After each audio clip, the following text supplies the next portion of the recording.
Okay, we're filming in a thunderstorm because I don't have any other time and it has just started thundering, so we shall see how this goes. It's gonna be fine, it's gonna be fine. It was in fact not fine.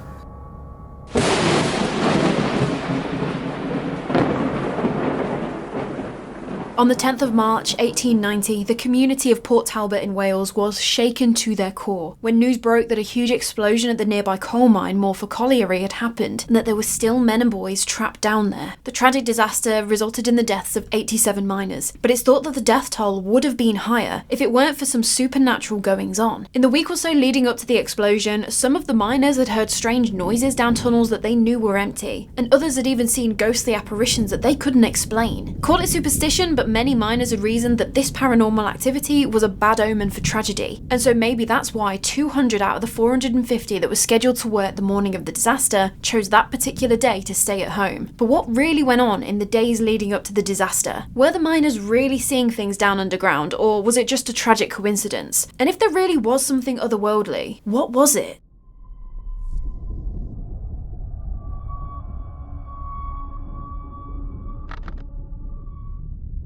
As soon as I came across a story for Morfa Colliery, I knew I wanted to cover it. How often do you come across ghost stories that are reported before the tragedy? I know it happens, but it's not very often. Well, as I found out during my hours of digging through Victorian newspaper reports, that might have not entirely been the case. Morfa Colliery was opened by 1849 and was owned and operated by the company Vivian and Sons, who needed coal to power their copper works that was nearby in the village of Tybach. And during its heyday, around the 1860s, where it's extracting the most coal, Morfa was the largest colliery in the South Wales coalfield, producing 190,000 tonnes of coal in 1863 alone. But for all of that production, having hundreds of miners and being such a huge operation, obviously it wasn't without its risks. And over the years, Morfa gained a reputation as being particularly hazardous. On the 11th of December 1850, 6 men were killed in a gas explosion, which is one of the hazards that was a constant threat to coal miners. Because underground in these coal seams that they were mining, you could come across a pocket of flammable gas like methane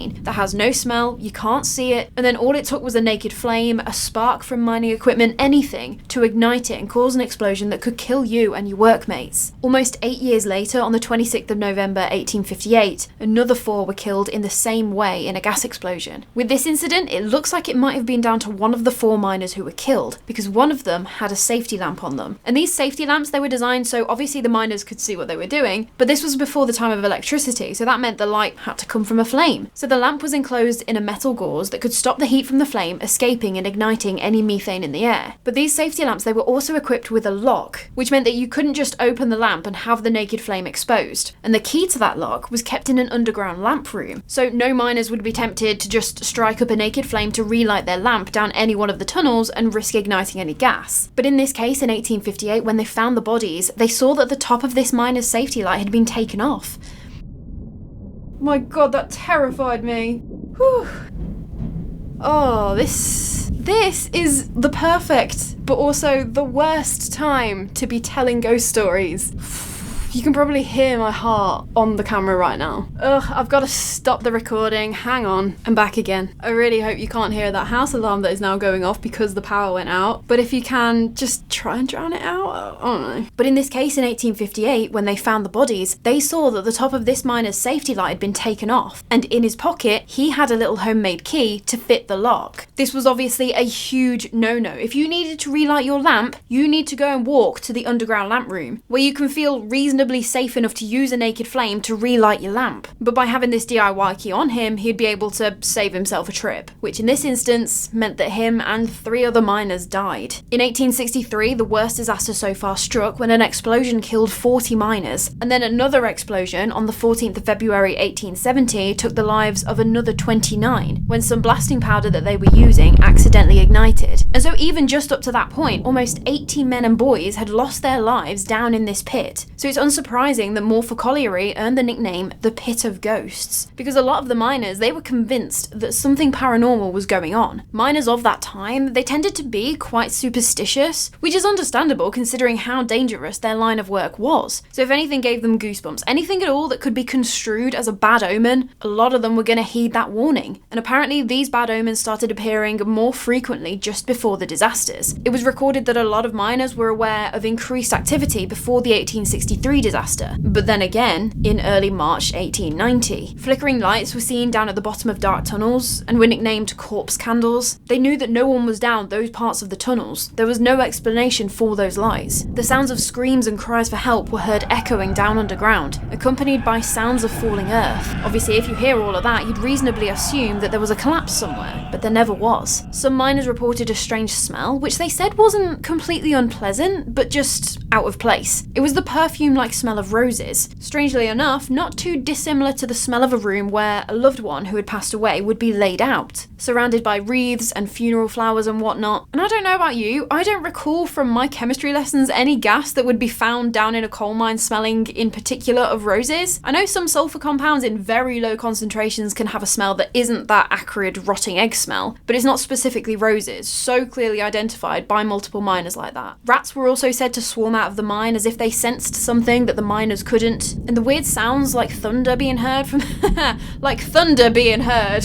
But those weird thundering sounds could be heard from a distance and they would echo through the tunnels. Allegedly, the apparitions of some of the dead miners who were killed in the previous explosions were also seen. A ghostly tram being pulled by a grey horse was seen running wild down the tracks, and multiple people claimed to witness a man in a black oilskin suit. He apparently materialised within the cage that transported miners back up to the surface, and he just appeared in front of this group of workers. All of them were a bit bewildered, like, hello, have you cracked the code on teleportation or something? But before they even got up to the surface, this figure appeared to get off at a lower landing, even though the cage hadn't stopped there. He was then also seen near the mouth of the pit, walking across the yard and into one of the sheds that would have a particularly dark use in the coming days. There was also a story about a gwylgi, also known as a dog of darkness, because I am not trying to butcher the pronunciation of that word again. But these dogs are seen in Welsh folklore, and they're like a form of a hellhound. They're usually the huge dogs, black fur, glowing eyes. But the one that was said to haunt Morfa Colliery had, for some reason, red fur, and was known as the Red Dog of Morfa. But like almost all stories of hellhounds, they're usually a very bad omen. And so with all of this going on, don't get me wrong, there were some miners working there that didn't believe a word of it, laughed at the notion of a red dog running about the place, assuming your eyes and ears were playing tricks on you when you heard or saw something that you couldn't explain. But a lot of miners took these reports of all this phenomena as a paranormal premonition that something absolutely awful was about to go down. So much so that some miners apparently even left the pit altogether, went to work down a different mine. And potentially that was the reason that almost half of the miners that were scheduled to work the morning shift on the 10th of March didn't show up for work that day, because 450 miners should have been down underground in Morfa Colliery, but for whatever reason 200 stayed at home. If it really was because of their superstitions, they would certainly learn to never ignore their intuition again, because at 12:30 p.m, as some of the miners had already come up to the surface and were about to tuck into their lunch, a huge thunderous noise rumbled from deep underground, followed by thick black clouds of dust and smoke that came belching out of the mouth of the pit. There had been an explosion in the crib ore vein, where most of the 250 men and boys who were currently underground were working that day. Samuel Jones, one of the miners who was in the mine shaft at the time of the explosion, he later reported that when the blast hit them, the force was so strong that it knocked him and 3 of his workmates down to the ground. Luckily, they were relatively unhurt, but clearly something very wrong has happened. The air is now completely clogged with thick dust and the strong, choking stench of sulphur. Around them, they saw the bodies of other miners who hadn't been so lucky, but there was nothing they could do. They were in a very precarious situation themselves. They were obviously extremely weak after the blast. They just had to get themselves out. They managed to find a small hole that had been left when a large rock had collapsed into the tunnel. They were just about able to squeeze through and make it to safety. 100 of the 250 miners were like Samuel and his mates. They were able to get out of the mine relatively easily, but the remaining 150 were trapped behind a huge roof fall where the tunnel had collapsed. Rescuers got to work trying to clear the fall, trying to see if they were able to bring any of their colleagues back alive, but it wasn't until the next morning, when they were moving away huge, great big blocks of coal, that they saw the small hand poking through one of the cracks that they'd been trying to get through. It was a boy called Oates, and he was alive, along with 4 other men, so that was promising. But what they had gone through to get to that point wasn't as promising. Oates told rescuers that he was certain that his group had been the only survivors survivors, they'd not come across a single other living soul. They'd had to crawl on their hands and knees over debris, past the bodies of their fellow miners, all of whom were dead. At 9:30 p.m. that same day, the 11th of March, one rescuer called Isaac Evans had volunteered to go down into the pit to try again and search for survivors. Time is of the essence here. We need to get down there and get clearing out if we're going to have any hope of finding anyone else alive. When he resurfaced the following day, he'd said that it had taken him 10 hours to get through one of the tunnels, moving all of the debris out of the way that had been blown in all directions. On the other side of a particular fall that he had cleared through, he found a group of 5 men, lying dead with one of the pit ponies close by and a little boy a bit further up past them. Just harrowing scenes. You can't even imagine it, can you? Hope is fading by the hour. By this point, thousands of people are out at the mine entrance, loved ones praying that their husband, their father, their brother is found, tending to the wounded in one of the sheds, or identifying the dead that were laid out in another shed. The same shed that, just a few days before, the miners had seen the apparition of the man in the oilskin suit ascend out of the mine shaft and walk into, which apparently was also noted that one of the managers of the mine, wearing a black oilskin suit, made that exact trip. He walked out of the mine after surveying some of the damage, walked across the yard and into the shed where his employees who were killed in the blast were, meaning that if that did actually happen, the miners who saw the apparition were actually seeing a ghost, not of a dead person, not a residual haunting, but a projection of something that was yet to happen. Back down in the pit, rescue work carried on. They were still working on clearing what they could, but they were just coming across more casualties. After another 12 hours, they finally reached the site of the explosion, and having not found anyone else alive up to that point, they kind of thought to themselves, well, that's it, isn't it? We're not going to find anyone else. But it was right there that they discovered John Franks. He was injured and he was suffering symptoms of afterdamp, which is the combination of poisonous gases like carbon dioxide, carbon monoxide, nitrogen, even methane that remain in the air after an explosion. Just all things that you shouldn't really be breathing in the wrong concentrations, and leading to symptoms like headaches, dizziness, disorientation, vomiting. Just not a nice thing to go through. But then when you're trapped down in a mine that's just exploded and you've survived the initial blast and can't do anything until rescuers find you, I think you're just gonna roll with the punches. Okay, so we've just found John Franks. He's hurt but alive. Optimism is renewed now then. Rescue and recovery efforts continued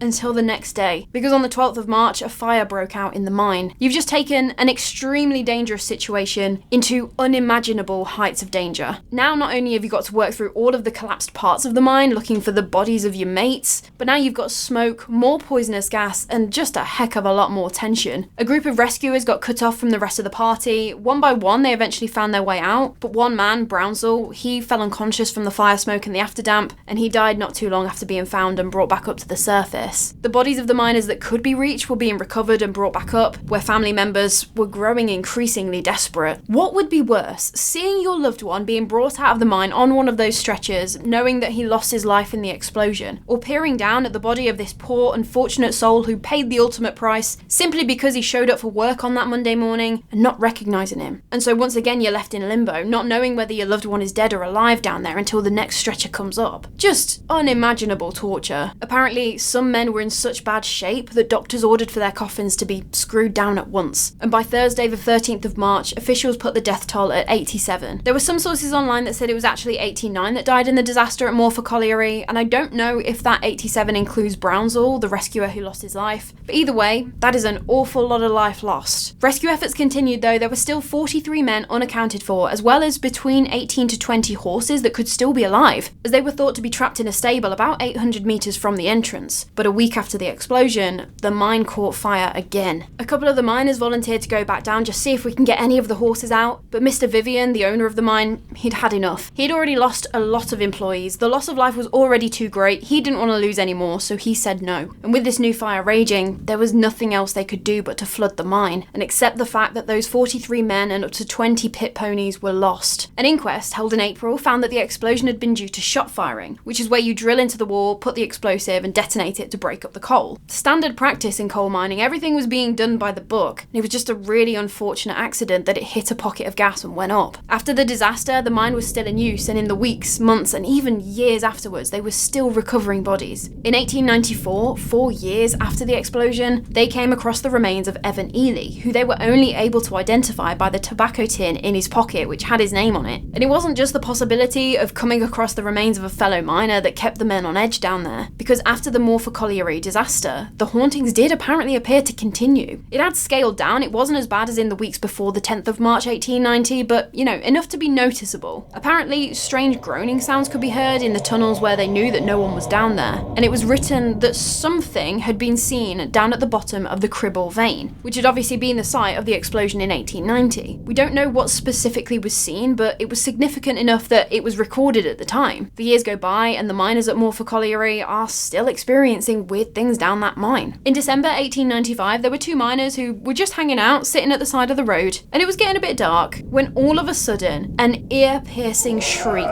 rips through the silence, absolutely terrifies these men, and they just scramble to their feet and just leg it. Okay, so that is whatever, isn't it? Wildlife makes weird noises, no big deal, right? But miners, a lot of them are very superstitious folk, and they're convinced that it means that something unhallowed and ominous is going on down in the mine. And these two guys, they're going around telling their mates what had happened, so word was spreading about this shriek. Not too long after that, when they get to work one morning, they see a dove at the mouth of the pit. The shriek is still playing on their minds, and then they see this particular bird right there. Again, to you and me, it's no big deal, but to a miner, that is a really bad sign, because seeing a robin, a pigeon, or a dove right at the entrance to the mine shaft was believed to be a sign of impending disaster. And it was around this time when a woman called Maurienne had taken it upon herself to see if she couldn't get to the bottom of what was going on at Morfa Colliery, the pit of ghosts. She went and spoke to the miners, who were all super on edge because of the whole shriek plus dove fiasco. One miner told her that probably at least 90% of the miners believed in the ghosts, and they believed in what these ghosts were telling them, that something bad was going to happen. So much so that 300 men and boys refused to go down into the mine until a full inspection had been carried out. Apparently, management were a bit like, okay, but seriously, why do you want this inspection so badly? The answer was, allegedly, because of the ghosts. The miners thought that by shining light into every single dark corner, by thoroughly investigating and inspecting every inch of the mine, these spirits, whatever they were, would have nowhere to hide and would be forced out of the mine for good. Makes sense, right? Potentially, from a skeptic's point of view, there were also safety concerns with the mine too. Morfa kind of had a history of being a particularly gassy mine. I can understand if it was actually more to do with the safety rather than the ghosts. And I can also imagine that 10% of miners who don't believe in the ghosts, they probably wouldn't have said no to a thorough inspection. I mean, can't be too careful, right? In 1896, it was reported in one of the newspapers that the full investigation into the mine had been completed, and they'd actually come up with some solid answers about the ghosts down there. I don't know how they got these answers. I don't know how rigorous their paranormal investigating standards were. It is the 1800s. We're working with what we've got. But it was reported that the colliery had been infested with, quote, restless spirits for about a week, and that they'd concluded that there were 6 specific entities, and all of these were miners who had been killed in an explosion. The report went on to say that these entities make their presence known by wailing and knocking on the walls of the tunnels. Sometimes mournful singing can be heard, along with the sound of muffled drums. So for the miners, that's vindication. They knew that something was going on. But the other newspapers